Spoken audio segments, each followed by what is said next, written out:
Assalamualaikum warahmatullahi wabarakatuh. Perkenalkan, nama saya Oktavia Setiawati dan juga rekan saya yaitu Gina Aulia dan juga Hedia Lutfa Ramadan. Jadi di sini kami akan menjelaskan tentang penilaian kinerja dan juga harga transfer. Saya akan menjelaskan pembahasan yang pertama, yaitu mengenai pengertian akuntansi pertanggungjawaban. Akuntansi pertanggungjawaban adalah suatu sistem yang dirancang sesuai dengan karakteristik jenis perusahaan sehingga setiap unit dalam organisasi itu dapat mempertanggungjawabkan hasil operasi unit yang di bawah pengawasannya. Jadi intinya itu akuntansi pertanggungjawaban ini sistem yang membagi tanggung jawab ke setiap divisi dalam perusahaan. Jadi masing-masing unit itu wajib mengelola dan mempertanggungjawabkan hasil kerja mereka sendiri. Pembahasan selanjutnya yaitu mengenai pengukuran kinerja pusat investasi. Pusat investasi ini adalah suatu pusat pertanggungjawaban dalam suatu organisasi untuk menilai kinerja para manajer berdasarkan pada laba yang diperoleh dan dihubungkan dengan dana investasi. Pengukuran kinerja ini diperlukan jika suatu divisi mendapatkan laba tinggi, tidak berarti itu mempunyai kinerja baik jika laba tersebut dihubungkan dengan investasi yang digunakan untuk menghasilkan laba tersebut. Selanjutnya yaitu mengenai harga transfer. Dalam arti luas, harga transfer ini adalah harga perpindahan barang atau jasa yang dipertukarkan antara unit-unit atau antar pusat tanggung jawab dan suatu organisasi, yaitu meliputi harga perpindahan barang atau jasa antar pusat biaya, pusat pendapatan maupun pusat laba.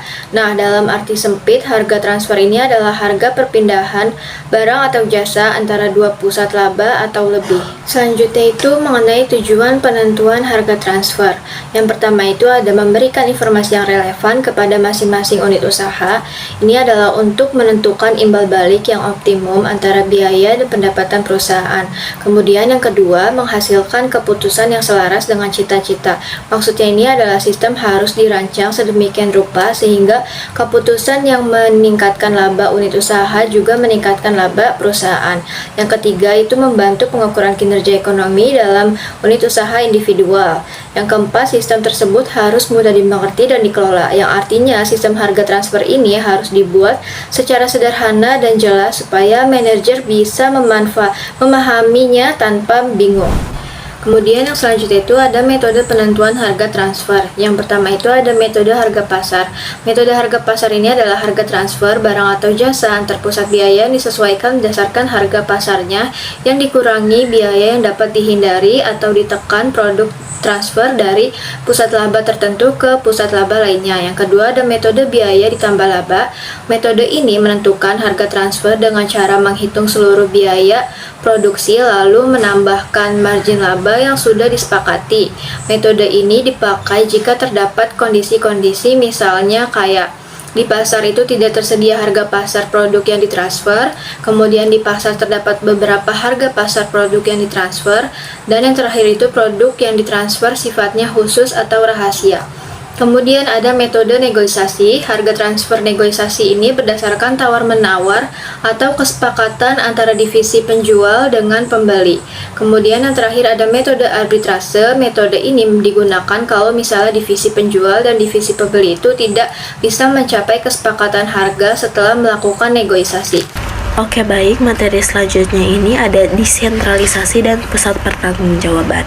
Jadi yang pertama ini ada desentralisasi. Desentralisasi adalah sistem pemerintahan di mana kekuasaan dan kewenangan dari pemerintah pusat dilimpahkan kepada pemerintah daerah atau unit yang lebih rendah. Nah, tujuan utamanya ini adalah agar pemerintah daerah dapat menyelenggarakan urusan pemerintahannya secara mandiri dan lebih fokus pada kepentingan nasional. Lalu selanjutnya ini ada pusat pertanggungjawaban. Jadi pusat pertanggungjawaban adalah suatu unit organisasi yang dipimpin oleh seorang manajer yang bertanggung jawab. Pusat pertanggungjawaban merupakan suatu sistem yang mengelola input menjadi output. Nah, input dan output inilah yang dapat diukur dengan satuan uang atau yang biasa disebut dengan biaya atau pendapatan. Selanjutnya ini ada keunggulan dan juga kelemahan desentralisasi ya.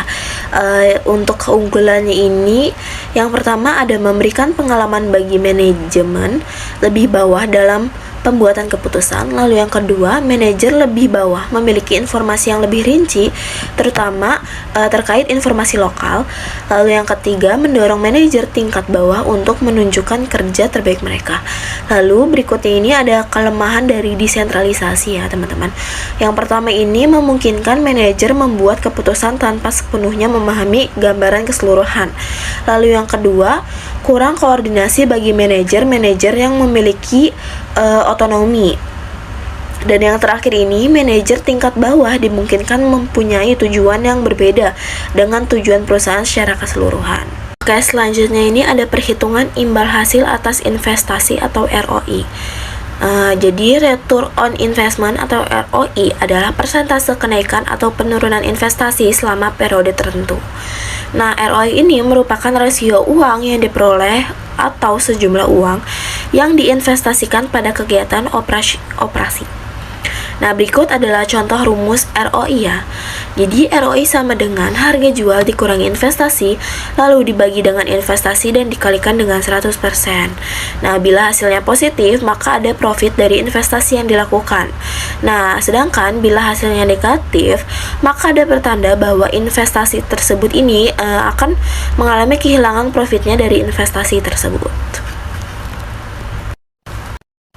Lalu kita masuk ke contoh perhitungan ya.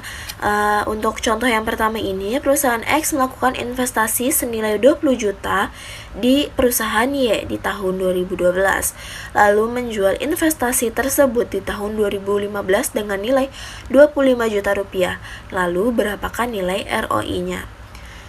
Oke. Jadi seperti rumus yang sudah dipaparkan tadi, total penjualannya sebesar 25 juta, lalu investasinya sebesar 20 juta. Jadi 25 juta dikurangi dengan 20 juta, lalu dibagi dengan 20 juta, dan dikalikan dengan 100%. Maka hasilnya itu sebesar 25% untuk nilai ROI-nya.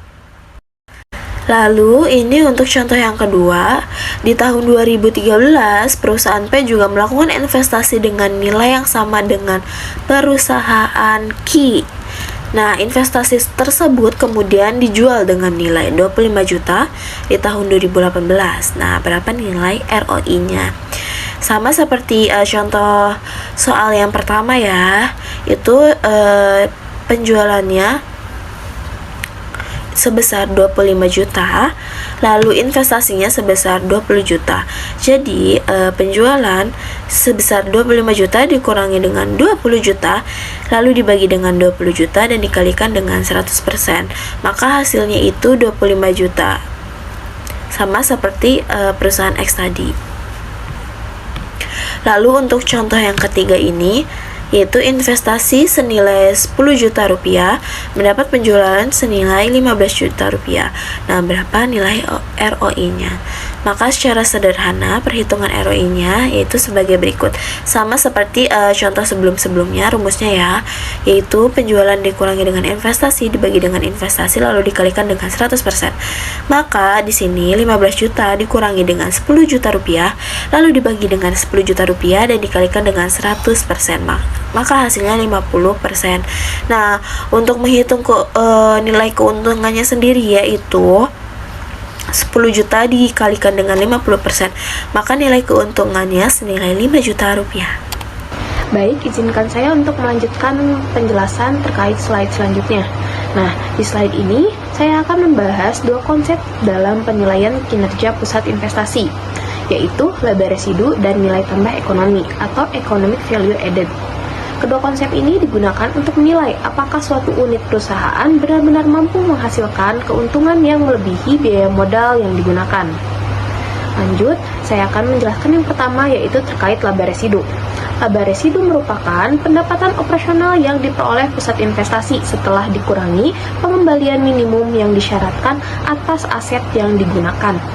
Artinya, laba residu ini menunjukkan kelebihan laba setelah perusahaan memenuhi kewajiban pengembalian kepada kreditur dan pemilik modal. Jika laba residunya bernilai positif, maka kinerja pusat investasi dapat dikatakan baik karena mampu menghasilkan laba di atas tingkat minimum yang diharapkan. Lanjut, saya akan menjelaskan terkait EVA atau nilai tambah ekonomi. EVA adalah pengukuran kinerja keuangan yang berfokus pada penciptaan nilai ekonomi yang sesungguhnya. EVA mengukur sejauh mana laba operasional perusahaan mampu menutupi seluruh biaya modal, baik modal sendiri maupun modal pinjaman. Nah, menurut konsep akuntansi manajemen, laba akuntansi ini tidak cukup untuk menilai kinerja manajer. EVA dan laba residu memperbaiki kelemahan tersebut dengan memasukkan unsur biaya modal. Dengan demikian, manajer tidak hanya didorong untuk meningkatkan laba, tetapi juga untuk memastikan bahwa laba tersebut menghasilkan nilai secara efisien dan bernilai ekonomis bagi perusahaan. Selanjutnya, kita akan melihat lebih rinci mengenai laba residu, termasuk rumus yang digunakan untuk menghitungnya. Rumus ini membantu menilai apakah laba operasional yang dihasilkan sudah memenuhi tingkat pengembalian minimum yang ditetapkan. Lanjut di sini, laba residu ini dihitung dengan cara mengurangkan laba operasi bersih dengan biaya modal yang dibebankan pada aktiva operasi. Secara matematis, laba residu dapat dirumuskan sebagai laba operasi bersih dikurangi tingkat pengembalian minimum dikalikan dengan aktiva operasi. Alternatif lainnya, biaya modal dapat dihitung menggunakan biaya modal rata-rata tertimbang atau WACC. Nah, dalam akuntansi manajemen, laba residu dianggap lebih unggul dibandingkan ROI karena tidak mendorong manajer menolak investasi yang menguntungkan secara absolut. Selama investasi menghasilkan laba di atas biaya modal, maka investasi tersebut tetap menambah nilai bagi perusahaan meskipun ROI-nya relatif lebih rendah. Nah, untuk mempermudah pemahaman, berikut saya tampilkan contoh perhitungan laba residu pada PT Trijaya. Contoh ini menunjukkan bagaimana laba residu dapat bernilai negatif meskipun perusahaan sudah memperoleh laba. PT Trijaya memiliki aset operasional sebesar 100 juta dengan laba bersih 18 juta dan tingkat pengembalian minimum yaitu 20%. Biaya modal yang harus ditutup perusahaan adalah 20% dari 100 juta, yaitu 20 juta. Karena laba operasional hanya 18 juta, maka laba residu yang dihasilkan bernilai minus 2 juta. Nah, hasil laba residu negatif menunjukkan bahwa kinerja PT Trijaya belum memenuhi harapan investor dan kreditur. Walaupun perusahaan memperoleh laba, secara ekonomi perusahaan belum menciptakan nilai tambah karena laba tersebut belum mampu menutup biaya modal. Inilah alasan mengapa laba residu dan EVA penting dalam penilaian kinerja pusat investasi. Pada slide berikutnya, di slide ini saya akan menjelaskan langkah-langkah perhitungan economic value added atau EVA secara sistematisnya, sesuai dengan konsep dalam akuntansi manajemen. Nah, perhitungan EVA dimulai dengan menentukan laba operasional bersih setelah pajak atau NPAT. Selanjutnya, perusahaan menghitung biaya modal rata-rata tertimbang atau WACC yang mencerminkan biaya modal dari utang dan ekuitas. Setelah itu, dihitung total modal yang diinvestasikan, kemudian dikalikan dengan WACC untuk memperoleh beban keuangan. EVA diperoleh dari selisih antara NPAT dan beban keuangan. EVA ini sendiri memberikan gambaran yang lebih realistis mengenai kinerja perusahaan karena memperhitungkan seluruh biaya modal. EVA positif menunjukkan bahwa perusahaan menciptakan nilai ekonomi, sedangkan EVA negatif menandakan bahwa perusahaan justru mengurangi nilai pemegang saham. Oleh karena itu, EVA ini penting digunakan sebagai dasar pemberian insentif manajerial. Saya lanjutkan pada slide terakhir. Nah, pada slide terakhir ini saya akan membahas peran harga transfer dalam perusahaan yang menetapkan sistem desentralisasi. Nah, harga transfer digunakan dalam perusahaan multidivisi untuk menetapkan harga atas barang atau jasa yang diperlukan antar divisi. Tujuannya ini sendiri adalah untuk mengalokasikan laba secara adil, memantau efisiensi masing-masing divisi, dan mendukung kepatuhan terhadap regulasi perpajakan. Dalam sistem desentralisasi, harga transfer berperan penting dalam menjaga keselarasan tujuan antar divisi dengan tujuan perusahaan secara keseluruhan. Namun, dalam akuntansi manajemen menekankan juga bahwa praktik manipulatif dalam penetapan harga transfer dapat berdampak negatif, khususnya terkait penghindaran pajak. Oleh karena itu, perusahaan harus menetapkan harga transfer yang wajar, transparan, dan sesuai dengan prinsip akuntansi serta regulasi yang berlaku.